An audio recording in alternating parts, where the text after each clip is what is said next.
You from Tel Aviv or Jerusalem or? Okay, we're talking about episodes of I Love Lucy, and there's one more I'd like to ask you about, and that is the last half-hour episode of Lucy, the Ricardos dedicate a statue. Any comments about that? That was the last show, wasn't it? Yes. Yeah. It was not a very good show. What was the feeling on the Jerry set? Thorpe was doing it with me. I think so. Yeah. Did you know it would be the last show? Yes. Yes, we knew they were quitting. They actually went into the Lucy-Desi Comedy Hour after that. That's right. They went into the comedy. But I don't know why it wasn't a very good show. It was not a good premise. It's kind of a wild premise. The hour show is half as long as the half-hour show, but it took 6 weeks to write the hour show. And only 4 or 5 days to write the half-hour show. Okay, before we move on to that, I'd like to know, what is each of your favorite episode of I Love Lucy? I like the one when they're coming back from California and Lucy kept pulling the emergency brake on the train. That was fun. Frawley and Vivian were always in the diner, so they had food all over them. Meeting up tape right here. I can't think of other really funny. You forget some of the ones. You're talking about just the half-hour shows? Yes. Yeah, your favorite. I can tell you the hour show, my favorite was the Danny Thomas show. Yeah, that was great. Which was that had 5 or 6 big comedy chunks in the context of one story. One topping the other. It was perfectly constructed. It was just one of those wonderful moments. Having worked for Danny, and I knew that the best way to make him funny was to keep him angry. When he was angry, he was funny, and he was angry throughout the whole show. I don't know whether you remember the show or not, but they moved in. The Danny Williams family moved into the guest house while Lucy and Ricky were going out to Hollywood, and Ricky was involved in making a movie. But when they moved in, the day they moved in, the movie was canceled, and they were not going out there. Well, they didn't move into the guest house; they moved into the regular house. Bill and Viv lived in the guest house, but now so they move in with Bill and Viv, and the Danny Williams family is living in their house, and she is going crazy. She's a snoopy landlady, and eventually wound up in a court scene, which was wonderful. Yeah. Where she had laryngitis because she got caught cold in a snowball fight. Gail Gordon was the judge. So she had to demonstrate, what do you call it, indicate. Indications. Indications. Yeah. She had to do all that without talking. All of her He had to interpret her moves. And then he said, so it's, that kind of thing. She's brilliant at that, of course. And Danny gave a speech that Bob and I loved. Danny used to be the super patriotic thing. And so this was the thing about a snowball fight. So we wrote a thing, and then Danny's producer says, he'll never do that. You're kidding the thing. I'll give him credit. And not only did it, he did it very well. He starts to get up in a court, about a small claims court, about a snowball. And it starts off, when I was a small boy in Toledo, Ohio, oh Christ, and Desi's going like this. He's still in the whole speech. It was wonderful. Mr. Weiskopf, what was your favorite episode of I Love Lucy? Of the half-hour ones? I don't know, the ones with the big gizmos, the big comedy scenes, like the grape thing, And I can't recall of the. From this angle, they all mush together, and it's hard to pick them out. We did a brilliant kind of sexy scene, which didn't do usually on Lucy, on the Danny Thomas thing. She was trying to get out of it, and Fred, as an old landlord, says there's only one way to get out of it, to get them, throw them out, is if they don't pay the rent. So she found out that Danny had written the check and he was going to give it, and somebody, she went into town. So Lucy Lucy plays like she's Danny's wife, and she's really out to get that damn check. And he wakes up while she's crossing in the room, and he starts trying to snuggle her and touch her and grope her, and you should see the expressions on her face. Wonderful scene. At the time you were writing For I Love Lucy, did you realize it was going to become the classic that it has? Well, it was already a classic.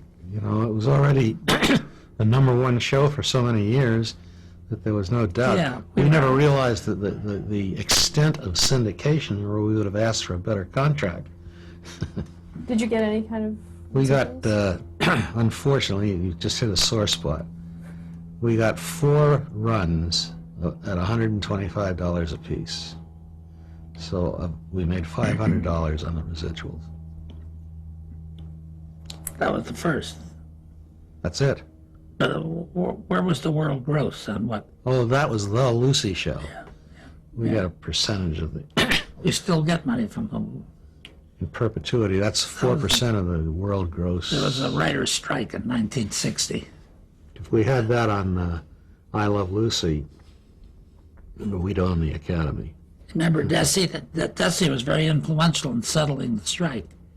One morning my phone rang. I lived out in the valley about 6:45 in the morning. And it's Desi on the phone. But I don't expect Desi to call me in. I don't expect him to call me at 6:45. And I have a couple of friends who are very good at mimicking voices. So I said, "Who is this?" He says, "It's me, you crazy son of a bitch. It's Desi." Was he? I didn't dream it was. What's that got to do with the strike? He Not to read keep me the on thing the- on the phone. Oh, we read The letter that he was writing. for Variety. Yeah, the Variety, whatever it was. And it did. It was very influential. In See how he needs me? Let's talk a few minutes about Desilu Productions itself. What was the studio like? Can you describe it? They were very friendly. It was a mom and pop studio. They were very, it was very familial. Is that the word? They treated us all like family, and we had, every year we had a Desilu picnic, and all the employees and all of the actors and actresses would go out to a park and play ball and have games and 3-legged races and so forth, and so all kinds of wonderful things. Bring your children, and it was wonderful. So you felt like, and Desi felt very, very close to most of the people that were working with him, and he wanted to protect them. He felt that he employed them, he should protect them too. So it was good. It was excellent public relations for him, and also very humane. He made a big speech when Jess Oppenheimer left and said, "We haven't lost a producer, we've gained a parking space." Talk about the transition to the Lucille Ball Desi Arnaz show. How did that come about? Well, rather easily. We were scared to death to do an hour show, all of us, the 4 of us. You talk about the hour show? Yeah. And we just did it. He sat down and did it. You know, it's twice as much work. We did 6 a year, I believe, isn't that right? 6 during the season. There were 13, I think, of them. 12 including the one with her review. We did a Desilu review. Lucy had a workshop on me when Desi bought RKO. And she had this workshop of young actors that she was very happy doing that. And so we did a show about the workshop as one of the Lucy-Desi Comedy Hours. Had nothing to do with the Lucy character. That was a Desilu Playhouse. That's right. They had a big meeting the day that Desi, during lunch hour, somehow Lucy and Vivian or somebody in the actors, they decided they're going to change a line or something. So after lunch, they start to rehearse. Desi comes back from where he was at lunch hour, and he says, "What happened to the writers? What's this line? Would the writers change it?" And they said, "The writers didn't change it. Who changed it? We changed it. You changed it." And Lucy says, "Well, You'd know we changed it if you weren't out buying studios during lunch hour. You'd know. Did you see that side of Desilu, the businessman side? Sure. How did that affect you as writers? He was a good businessman. He bought RKO, expanded, and he knew what he was doing. He was very bright, very sharp guy, and very knowledgeable about everything. I told you, he made it his business.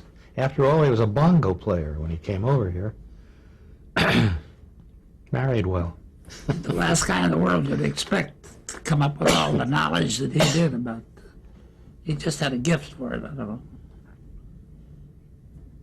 And she listened to him, which was very, very nice.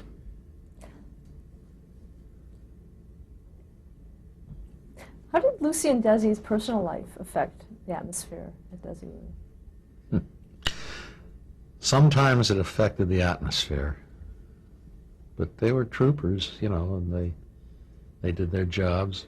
Audiences never were aware of any It strife. obviously didn't help it any, you know. It affected the other actors towards the end on the set because they were privy to the hostility. It's sad, you know. America's sweethearts are breaking up. Too bad. Were you aware that that was going to happen? Sure. In 1958, Bob, Carol, and Madelyn Pugh took leave of absence. How did that affect you? It affected us only in the What was fact the that question? How did what with Bob and Madelyn? Bob and Madelyn quit in Oh. '58, and how did that affect us? We were then left on our own to do the show. Someone that had the baby after she had, Well, she had had the baby. yeah. And they went to Italy, I think, or something, and Desi called us in. He says, "You want help?" And we said, "Yeah, we get all the help we can get, you know. We're not proud." So he says, "Who would you like?" And we said, well, we had worked with Everett Freeman on a show, and he's pretty good. He knew Everett from MGM. So they called up Everett, and Everett said, "Yeah, I'll come over." So Everett,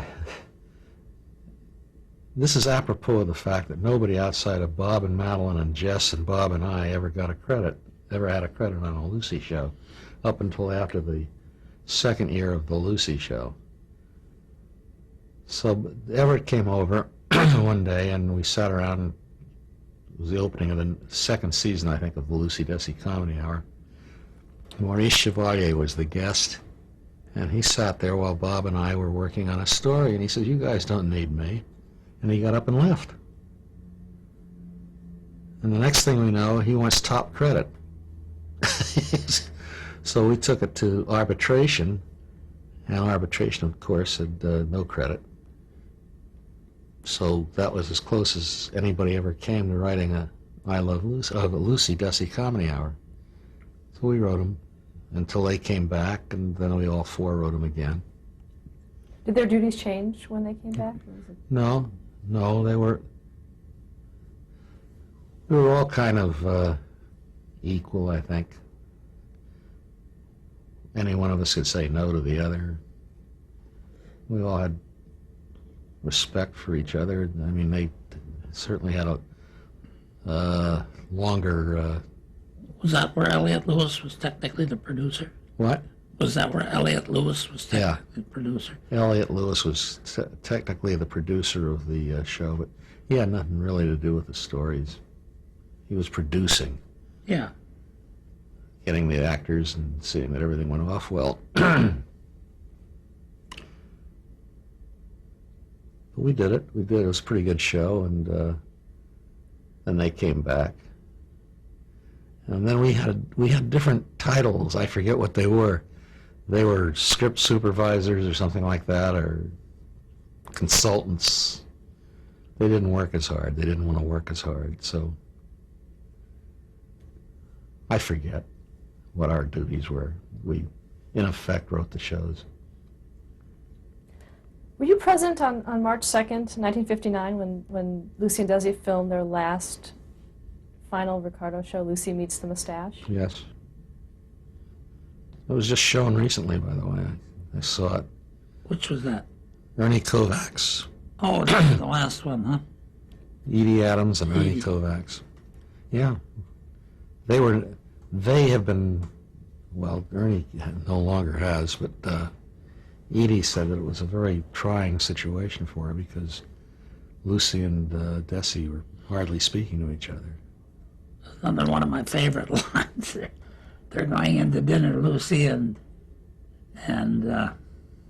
Edie Adams. Edie, Ernie's wife, and Ernie, and Lucy says it must be a barrel of laughs living with Ernie, and Living with a comedian. Edie Adams' answer was, "You'd think so, wouldn't you?" That's what they say to my wife, and that's what she says. Let's move on. In 1958, you created and wrote the pilot episode for the Ann Sothern show. That came out of the first Lucy-Desi Comedy Hour because Lucy and Ann had worked so well together, and Desi was very impressed with Ann, and Ann had just given up her series, my Favorite secretary. favorite secretary, yeah, Private secretary. private secretary. Private secretary. And so we wrote a pilot, and it was immediately bought. It was about a hotel, and it ran for several years. How long were you on it? Were you on it for Just long?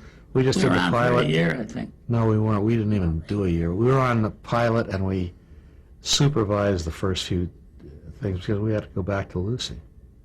Now, how did you accommodate Ann Sothern's talents?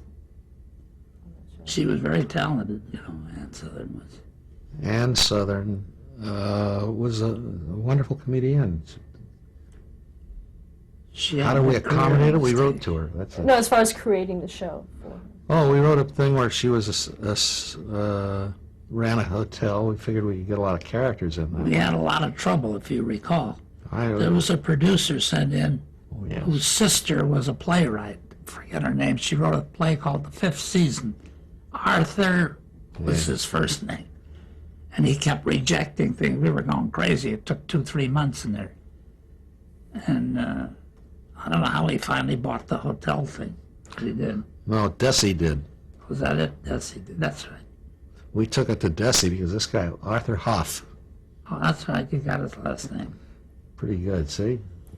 What a would you team. mean without the first name? I don't know what I would have done at all. Okay. At any rate, we got it past him by going to Desi. Desi liked the idea, and we did it.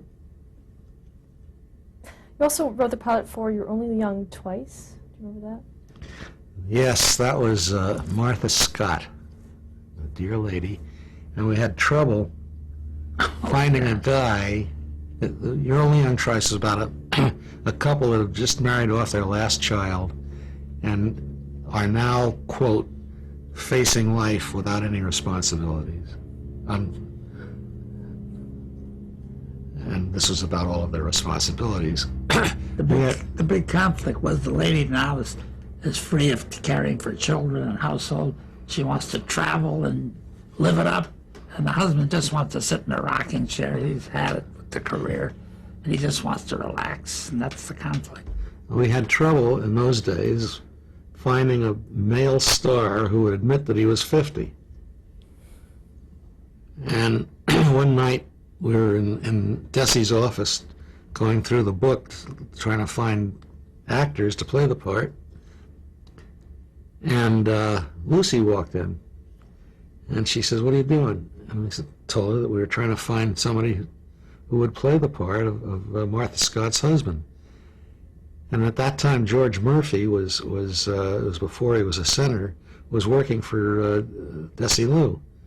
And she says, well, he was in public relations. He knew everybody. And she says, well, get Murphy. He ain't doing a goddamn thing. And we got Murphy. He was thrilled. He was just thrilled to be acting again because he didn't like public relations. And he used to, and the thing did not sell, I forget why, but it was a good pilot. And he would take the film around with him wherever he went on Desilu business and show it to the people he was doing business with, trying to sell it. And I kept saying, forget it, it's over, finished. Martha's not gone, the director's gone. He said, about the only thing that's still here is you. And when he got to be a senator, a United States senator, he sent me a telegram saying, if you'd like to get Weiskopf in the West Point, I now have pull. We were very flattered. Martha Scott wanted to do it. She read the script because she was a pretty big name actress at the time and a very capable lady. We were very flattered that she wanted to do it. Another show you wrote for was Pete and Gladys. Oh, yes. That was a spin-off of December Bride. We worked for Park Levy. See how things come around? And I don't have much recall about that, do you? No, except we worked with Arthur Alsberg, who drove us a little crazy. Harry Morgan was on that show. Yes, Harry was on the show. Wonderful man. They equated, what's her name? The actress who played Gladys. Spring Boyington? The younger one. Oh, Cara Williams? Cara Williams. Cara. They equated her with Lucy. One week there was a quick conference on the thing that what happened was there had been something in her private life. She got pregnant and she couldn't show up this week. And I said, well, that's the difference between Lucy and Cara. If Cara gets pregnant, the show gets canceled. Lucy gets pregnant, they get 26 shows out of it. In 1962, you became writers on The Lucy Show. The Lucy Show. That's what it was called. Yep. How was the title? How did that happen? What else are you going to call it? You couldn't call it I Love Lucy because they bought a book. Bought a book called Life Without George by That's right. Grace Cramden, I think her I name think it was. was Irene Campen. All right. I was close. And they did it in order to cut Jess out of any royalties, because Jess had royalties on anything that included the character of Lucy Ricardo. And one day I found in my contract, you were to write, they sent the contract, usually you get the contract a few weeks or months after you start work. And I read it, and it said, based on the character of I Love Lucy from blah, blah, blah, of Lucy Ricardo. Blah, blah. So I called Jess, who really was, I owed him a favor, and read him the part, and he rushed over from the valley to where I was and took the contract and won his suit.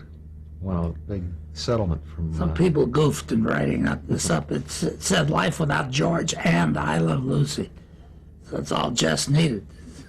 So we did use the character from I Love Lucy. How did you change her at all, or did you not?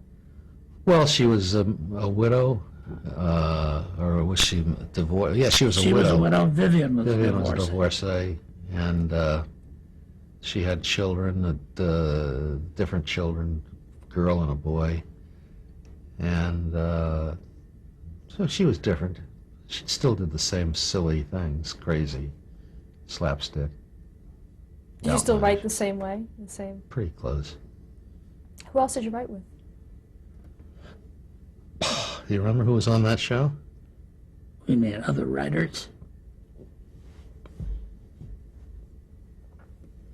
Wasn't it Milt? Milt Josephsberg? No, I don't think so. And Ray Singer. I don't think so. That was not. They were on later. Yeah. Yeah, they came on when we went off. We wrote most of those shows, first couple of years. Yeah, we did. I think Bob and Madelyn were on. I don't know. Maybe. How did Lucy feel about the show? I guess she was happy. She's always happy working. Had she changed at all after the divorce? No. Well, she, as I said earlier, she was very dependent on Desi. And without Desi, she was then in charge, and she did not handle that responsibility well. She was kind of officious. She was a great acting talent, but she was a terrible executive, you know. She was a bad executive, that's true. She really didn't know how to handle people. Desi could handle a snake, anything, and she was bossy and not too lovable. She was great in front of a camera, so you had to forgive her. Did that come off during the time you worked with her? Well, she was that way. It didn't come off on camera. Did she treat you that way? No. Well, yeah, and every now and then she would say she didn't like something, and she didn't know. There's a way of saying it and a way of saying it. She didn't say it well. I mean, she's entitled not to like something, but you say it so that the person thinks he's being flattered. That's the way Desi was. Desi knew how to talk to writers. As Bob said, he knew how to talk to everyone. And most of the actors don't know how to talk to writers. They're complaining. Who writes, the classic line is, who writes this shit? You know, and Desi, that's the farthest thing from Desi's mind.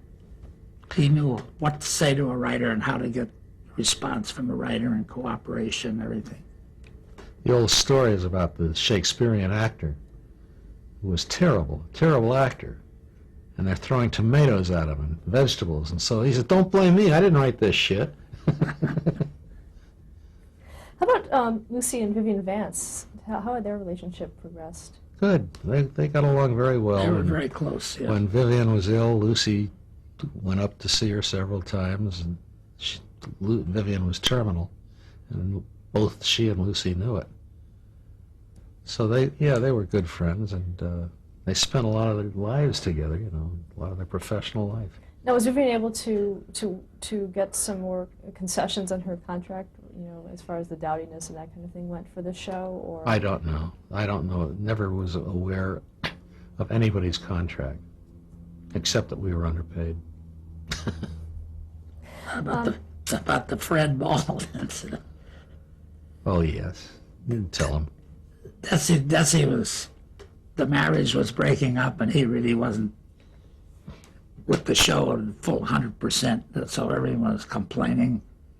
And so finally Lucy's brother, named Fred, who worked in the accounting department or something, he said, I'll go up and talk to Desi. His brother-in-law. His brother-in-law. So he goes up and says, Desi, I don't know, he says, you're not doing it anymore. You're not acting like the head of this show. Head of the studio. You're not the head of the studio. And Desi says, I'll show you who's head of the studio. You're fired. And he fired him. For real? Yeah. Okay, let's stop there to change the tape.